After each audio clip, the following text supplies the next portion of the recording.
आज question answer करना है। आवाज आ रही है? Yes sir. यस सर आ रही है।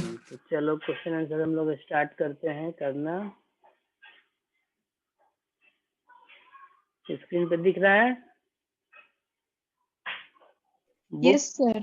बुक का ये है भरा हुआ भी है, इसमें हो सकता है गलत भी होगा। देखो पहला क्वेश्चन है हम लोग का अपना डीएवी की बुक का है। फिल इन द ब्लैंक्स का पहला क्वेश्चन है, is a chemical method of purifying water. यानी कि फिजिकल मेथड नहीं, जैसे बॉइलिंग क्या हुआ वो फिजिकल मेथड हुआ, फिल्ट्रेशन क्या हुआ वो फिजिकल मेथड हुआ, उसमें कोई केमिकल यूज नहीं हो रहा है। तो कौन सा ऐसा केमिकल मेथड है जो वाटर को प्यूरिफिकेशन के लिए यूज करते हैं? तो क्लोरीनेशन सही आंसर है, क्योंकि उसमें क्लोरीन टैबलेट्स यूज करते हैं हम लोग या ब्लीचिंग पाउडर यूज करते हैं।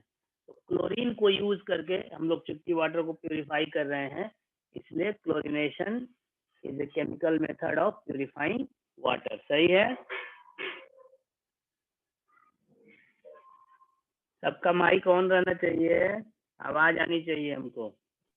हाँ ना, जो भी है। Yes sir. चलो नेक्स्ट है,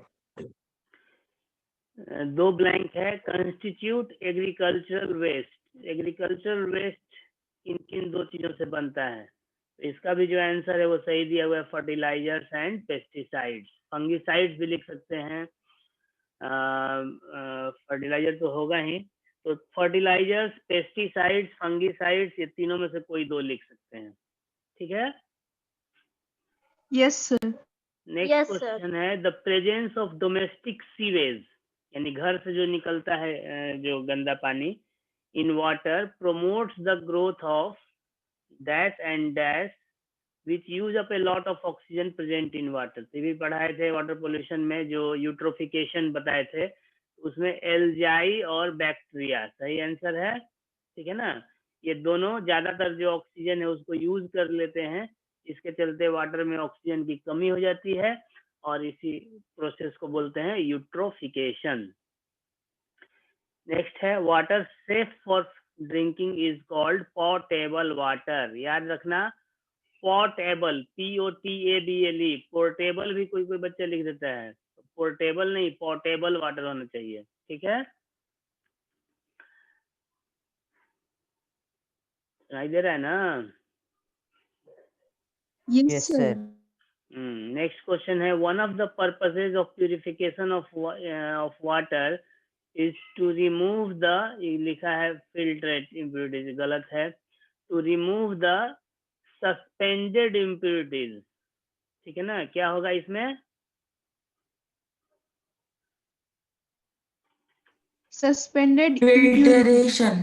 सस्पेंडेड का मतलब बताए थे तुम लोगों को, क्या होता है सस्पेंडेड का मतलब? क्या होता है, कोई बताएगा सस्पेंडेड का मतलब क्या होता है? सर इस पे फ्लोट करने लगे। फ्लोट करने लगे, और अगर वाटर को छोड़ दें अनडिस्टर्ब थोड़ी देर के लिए तो वो नीचे बैठ जाए। तो वैसे पार्टिकल, वैसे इम्प्योरिटीज जो वाटर में ऐसे तो फ्लोट करेंगे, दिखाई नहीं देंगे कि है। जैसे आप एक गिलास पानी लेते हो तो आपको दिखाई नहीं देगा उसमें डस्ट पार्टिकल्स हैं, लेकिन अगर पानी को छोड़ देते हैं थोड़ी देर के लिए, तो हो सकता है कि उसमें जो डस्ट है वो थोड़ी देर में नीचे बैठ जाए। तो that dust particle is called suspended impurities. ठीक है? तो इसमें सस्पेंडेड इम्प्योरिटीज सही आंसर होगा। चलो नेक्स्ट है हम लोगों का,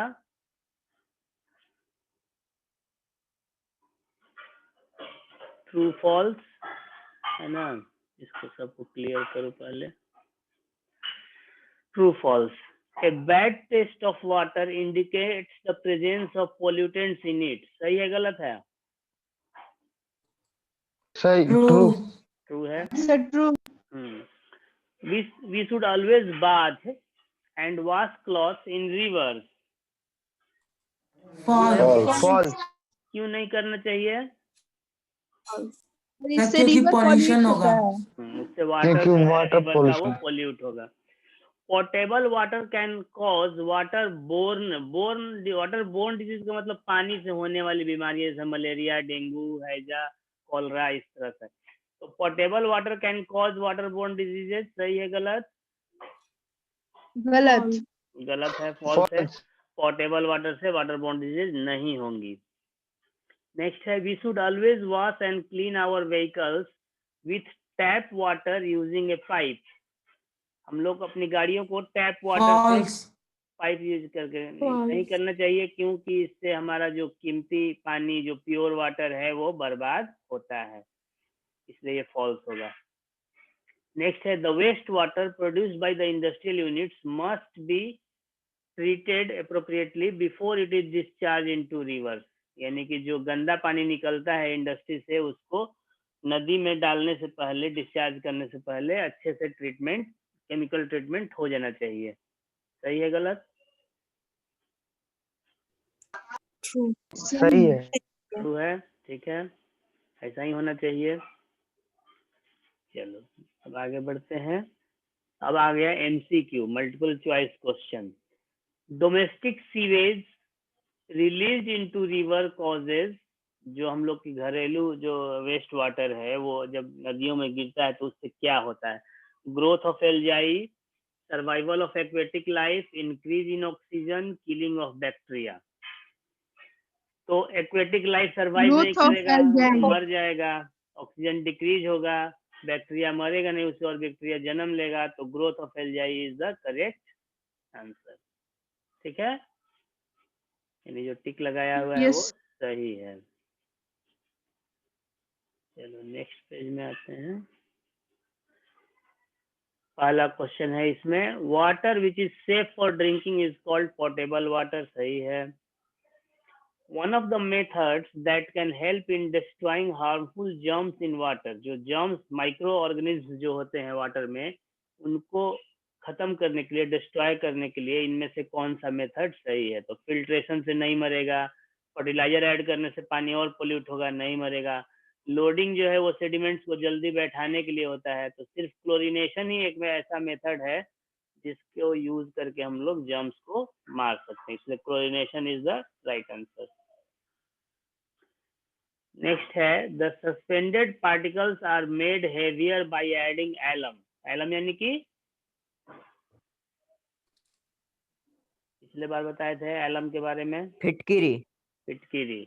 फिटकिरी क्या करता है, जब पानी में जब डालते हैं तो जो सस्पेंडेड पार्टिकल्स जो मान लो काफी देर में सेटल डाउन होते हैं, वो थोड़े जल्दी सेटल डाउन होते हैं। मान लो 5 घंटा लगना है तो वो 1 घंटे में ही काम हो जाएगा। इस प्रोसेस को क्या बोलते हैं? लोडिंग। तो लोडिंग करेक्ट आंसर है। नेक्स्ट है, मेथड दैट फिटकिरी डालने से कोई हार्म नहीं होता है? नहीं, हार्म नहीं होता है। उसके बाद तो उसको फिल्ट्रेशन सब होगा ना, सिर्फ लोडिंग करने से थोड़े होगा। लोडिंग तो एक बीच का प्रोसेस हुआ, एक स्टेप हुआ। उसके बाद आपको जब लोडिंग हो जाएगा तो सेडिमेंटेशन और डिकेंटेशन किया जाएगा, फिर फिल्ट्रेशन किया जाएगा, फिर क्लोरिनेशन किया जाएगा, तो बहुत सारे स्टेप्स उसके बाद बाकी होते हैं। नेक्स्ट है, a method that can help in conservation of water is, यानी वाटर को कंजर्व करने के लिए में से कौन सा मेथड यूज कर सकते हैं? शावर यूज करेंगे तो वाटर कंजर्व होगा? No sir. लीकिंग टैप से अगर पानी चूता रहेगा, ड्रिप करता रहेगा, तो उससे वाटर कंजर्व होगा? नहीं होगा। No water running for rinsing, no sir. इसको अगर पानी को बहने दिया जाए तो भी नहीं होगा। तो हाफ फ्लश, जैसे हम लोग जो फ्लश यूज करते हैं घर पे, हम लोग के बाथरूम में जो फ्लश लगा होता है, तो क्या होता है कि जैसे ही दबाएंगे तो पूरा फ्लश जो है, पूरा पानी एक बार में गिरता है।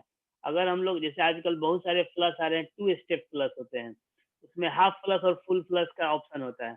तो हाफ फ्लश प्रेस करेंगे तो आधा जो आपका फ्लश का टैंक है उतना ही पानी यूज होगा, बाकी का पानी बचा रहेगा। तो अगर हाफ फ्लश यूज करेंगे तो आपका वो पानी कुछ तो कंजर्व होगा उससे। ठीक है, ये आगे बढ़े। Yes sir. चलो अब आते हैं डी, तो डी में आपको जो very short answer type question होते हैं वो है। पहला क्वेश्चन है, state any 2 ways which can lead to contamination of water। Contamination of water मतलब पानी Pollution का of water पोल्यूशन होना। Very good.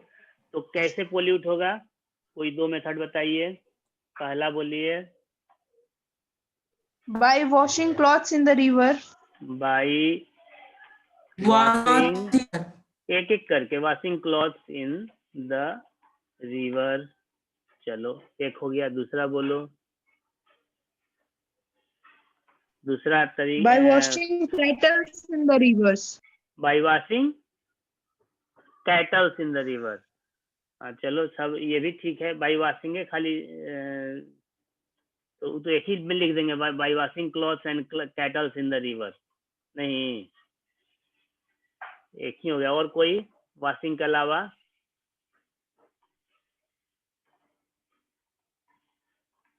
सारे बच्चे सुन रहे हैं कि सब सो by गए? bath of animals in the river। Washing kettles और बात एनिमल्स में क्या अंतर हुआ जी? जानवर अपने आप से नहा लेगा कि उसको नहवाया जाएगा?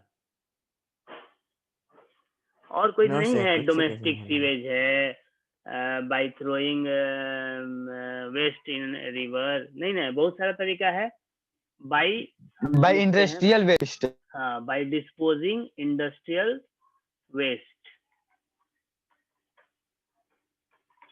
इनटू रिवर या वाटर बॉडी, जो भी है।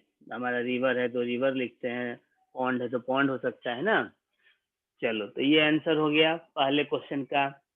सेकंड है आपका question, give the meaning of the term water pollutants.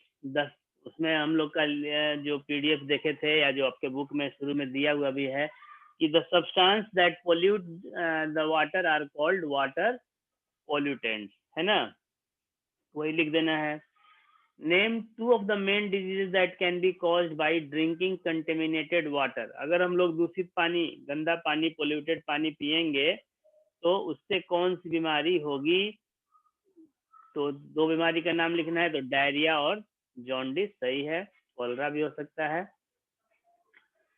Next है, name 2 chemicals that may help in purifying water.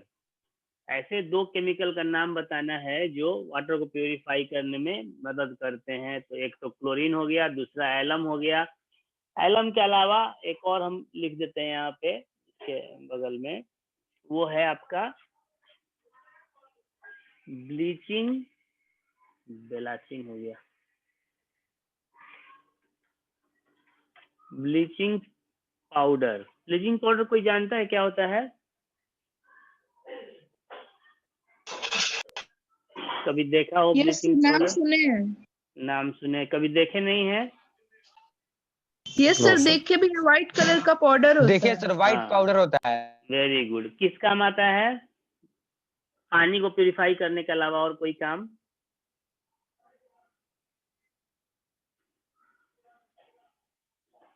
नहीं पता?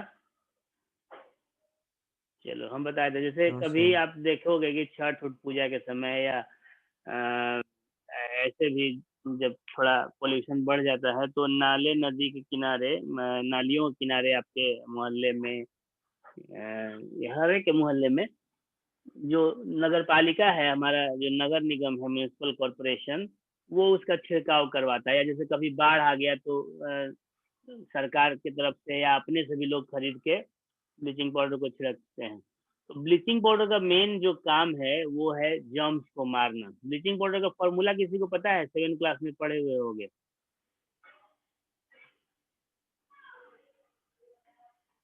एनीबॉडी?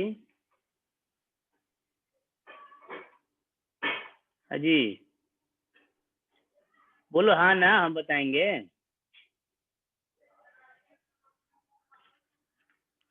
क्या हो गया? आवाज आ रही है ना? सर CA हाँ बोलो। CA CA और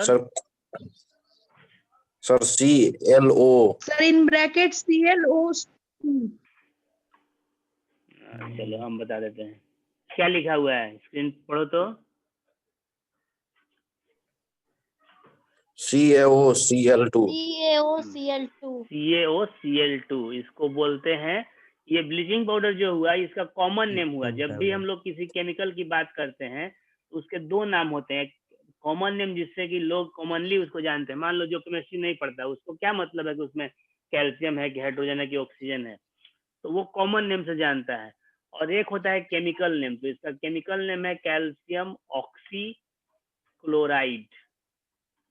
कैल्शियम हो गया Ca, ऑक्सी हो गया O और क्लोराइड हो गया Cl2। तो कैल्शियम ऑक्सी क्लोराइड इसका नाम है, फॉर्मूला है CaOCl2 और कॉमन नेम है ब्लीचिंग पाउडर। इसका काम है जर्म्स को, माइक्रो जर्म्स को मारना, एक्चुअली मेन इसका काम। चलो तो भाई ब्लीचिंग पाउडर के बारे में जान गए। नेक्स्ट है question, name the kind of growth in water that led to a depletion of oxygen dissolve in it. Depletion मतलब कि कमी, तो कमी कौन करता है, तो बैक्टीरिया और एल्जाई करते हैं। तो इसलिए यहाँ जो आंसर लिखा हुआ है वो बिल्कुल सही है। नेक्स्ट क्वेश्चन है अब आपका E1 यानी कि लॉन्ग आंसर क्वेश्चन आ गया। List the main parameters that need to be followed when before water is supplied for drinking purposes. यानी कि पानी को पीने के लिए सप्लाई करने से पहले उसमें कौन कौन से पैरामीटर को चेक करेंगे। तो आपको याद होगा पोर्टेबल वाटर के पैरामीटर, नहीं याद है तो हम थोड़ा सा पीछे जाते हैं, आपके बुक में दिखाते हैं।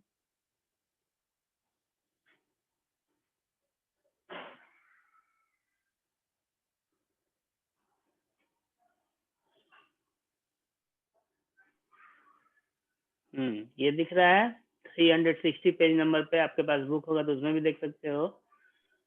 The following parameters need to be followed before water is applied for drinking purposes। तो इसमें 3 इस पेज में है और इस पेज में 2 है, तो टोटल 5 पैरामीटर्स हैं जिनको कि फॉलो करना है पीने का पानी सप्लाई करने से पहले। ठीक है, इसका आंसर हो जाएगा। Yes, sir. Yes. एक ही क्वेश्चन है क्या जी, एक ही का फोटो लिए हैं, बाकी छूट गया है। खत्म, बुक लाओ तो साइंस का।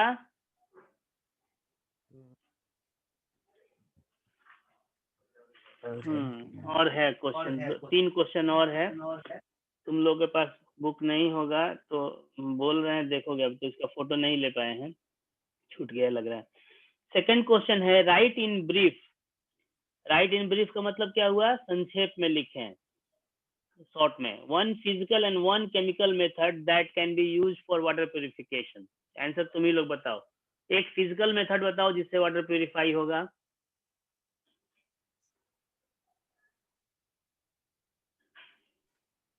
Sir, boiling.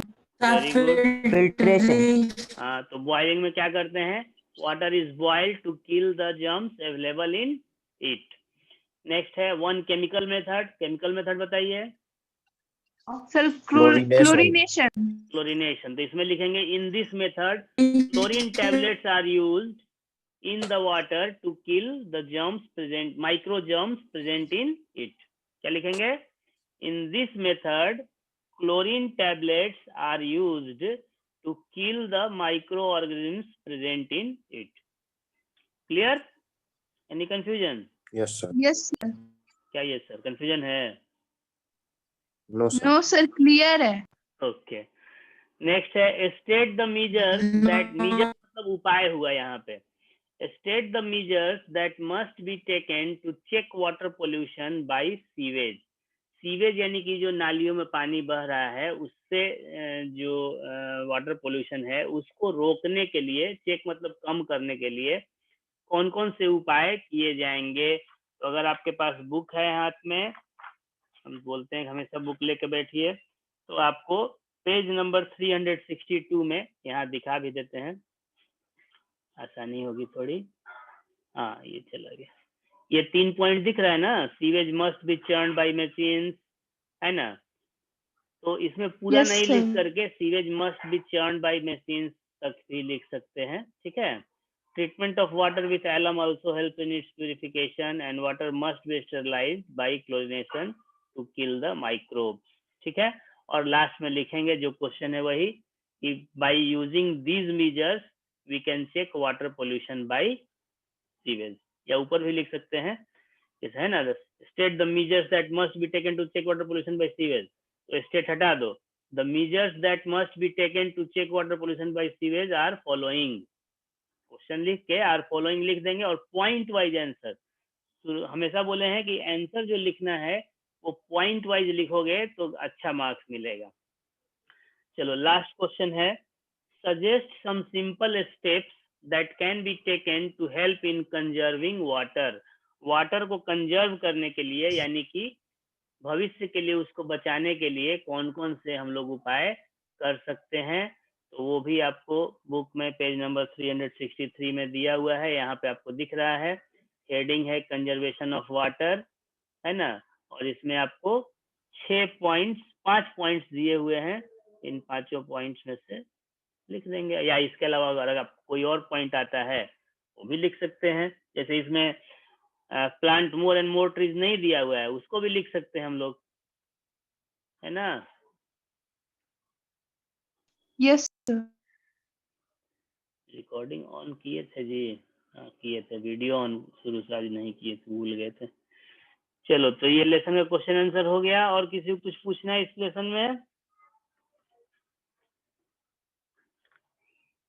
No sir. Value based No, question sir. जो हैं वो भी आपको एग्जाम्स में आते हैं, तो वैल्यू बेस्ड क्वेश्चन हर चैप्टर के एंड में दिए गए हैं, उसको कर लेना है अच्छे से, कुछ इंफॉर्मेशन एग्जामिनेशन रिलेटेड दे देते हैं। डिसीजन हुआ था पहले, अभी भी कह सकते हैं कि हुआ है, था नहीं बोलेंगे, कि 8 का जो थर्ड पीरियोडिक टेस्ट होगा वो 20 माने 1 से 8 तक का जो थर्ड पीरियोडिक टेस्ट होगा वो MCQ मेथड से होगा और 25 मार्क्स का होगा, और 9-10 का 40 मार्क्स का होगा, 11-12 का 35 मार्क्स का, सारा MCQ का पहले डिसीजन था।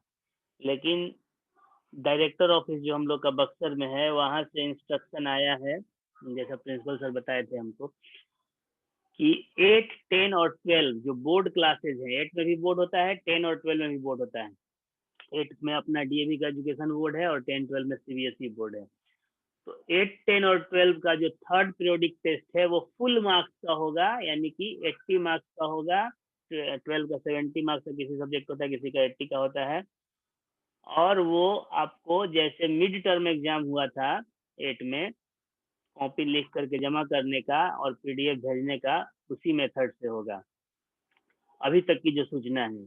डेट फाइनलाइज नहीं हुआ है, लेकिन आप मान के चलो कि 21 या 22 से एग्जाम स्टार्ट होगा और 29 तक खत्म हो जाएगा, क्योंकि 30 से फिर विंटर ब्रेक स्टार्ट हो रहे हैं। सर मिड टर्म जैसे एग्जाम देना है?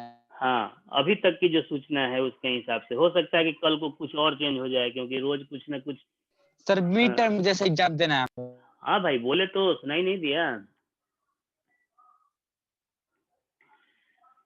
तो दोनों के लिए तैयार रहोगे, मैं अब सोच समझ के चलना है कि पूरा सिलेबस, सारे सब्जेक्ट में सिलेबस कंप्लीट हो गया, किसी सब्जेक्ट में बाकी भी है? 3 सेक्शन के बच्चे हैं, सारे सब्जेक्ट का सिलेबस कंप्लीट हो गया है कि किसी किसी सब्जेक्ट में बाकी भी है? सर कंप्लीट हो लास्ट गया है चैप्टर सर। चल रहा है कुछ सब्जेक्ट में सर। कंप्लीट हो गया। Chemistry complete, physics complete, sir physics अभी कंटिन्यू है। कंटिन्यू है। कितना चैप्टर बाकी है फिजिक्स में? सर एक चैप्टर कंटिन्यू है और इसके बाद एक और चैप्टर बचा है। हाँ, फिजिक्स में थोड़ा है भी ज्यादा चैप्टर। और बायो में क्या स्थिति है? सर उसमें लास्ट चैप्टर चल रहा है। चल रहा है। और मैथ्स में? सर कंप्लीट हो गया पूरा बुक। सर मैथ्स कंप्लीट हो गया। और मैथ्स तो रिवीजन चल रहा होगा। और SST में? SST में आपको हिस्ट्री, ज्योग्राफी, हिस्ट्री सिविक्स अलग पढ़ाते हैं, ज्योग्राफी अलग लोग पढ़ाते हैं, तो उसमें क्या स्थिति है? सर सिविक्स का सिलेबस कंप्लीट हो गया, ज्योग्राफी हिस्ट्री में लास्ट कंप्लीट हो गया चैप्टर है। चल रहा है। सिविक्स और ज्योग्राफी हो गया, हिस्ट्री में चल रहा है लास्ट। और आपके जो लैंग्वेजेज है, इंग्लिश, हिंदी और संस्कृत? सर इंग्लिश में भी लिटरेचर कंप्लीट में हो गया है लास्ट सर। चैप्टर चल रहा है। और संस्कृत और हिंदी में? वो तो कंप्लीट हो ही गया होगा। सर संस्कृत कंप्लीट है। हिंदी?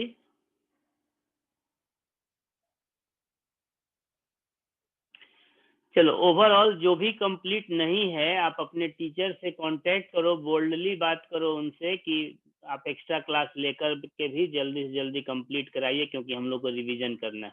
ठीक है, अपने क्लास टीचर से बात करो। टीचर से नहीं बात कर सकते, आपको डर लग रहा है, तो क्लास टीचर से बात करो। उनसे तो आप आराम से बात कर सकते हो, और उनसे बोलो कि फलाने टीचर से मैडम या सर रिक्वेस्ट कर दीजिए कि थोड़ा जल्दी करा दें, एक्स्ट्रा क्लास लेके भी खत्म करा दें, क्योंकि एग्जाम का डेट हम लोग के हाथ में नहीं है डिसाइड करना।